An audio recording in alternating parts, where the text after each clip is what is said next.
రామ్ నారాయణ్ రామ్. నమస్కారం.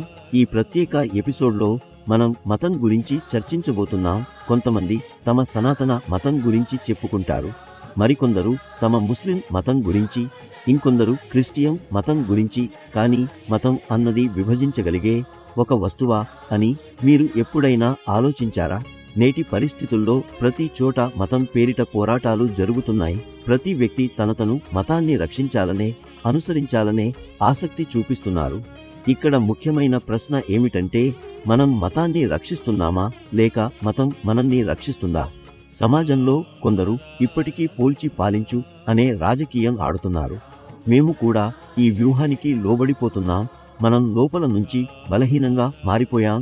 నేటి కాలంలో మతం పేరిట ప్రజలను తప్పుదోవ పట్టిస్తున్నారు. మీరు మందిరంలో తగినంత పాలు లేదా పెరుగు సమర్పించాలని చెప్పడం లేదా పంచామృతంతో అభిషేకం చేయాలని చెప్పడం జరుగుతోంది.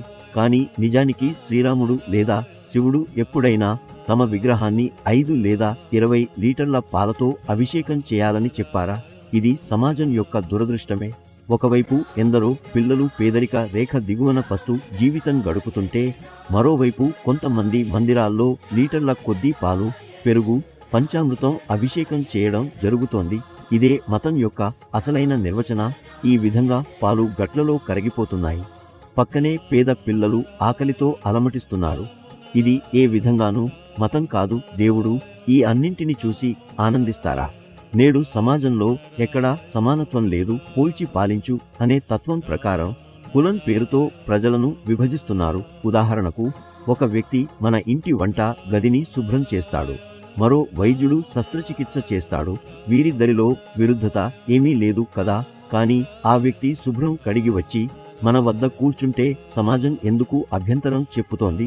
వైద్యుడు శస్త్రచికిత్స పూర్తి చేసి చేతులను శుభ్రం చేసుకోవడం చేస్తే అతని కంటే ఈ వ్యక్తి ఏమి తక్కువ? ఈ విధంగా మనం ఈ వ్యక్తిని తక్కువగా చూస్తున్నాం. ఇదే కుల వివక్ష. ప్రతి వ్యక్తి సమానమైన హక్కులను పొందాలి. కుల వివక్షను మన జీవితంలో నుంచి తొలగించి మానవత్వాన్ని ఆచరించాలి. రామ్ నారాయణ్ రామ్ ద్వారా సమాజంలో వ్యాప్తి చెందుతున్న ప్రతికూల శక్తులను తొలగించి అవగాహన, వెలుగు వ్యాప్తి చేయాలన్న దిశగా ప్రయత్నాలు కొనసాగుతున్నాయి.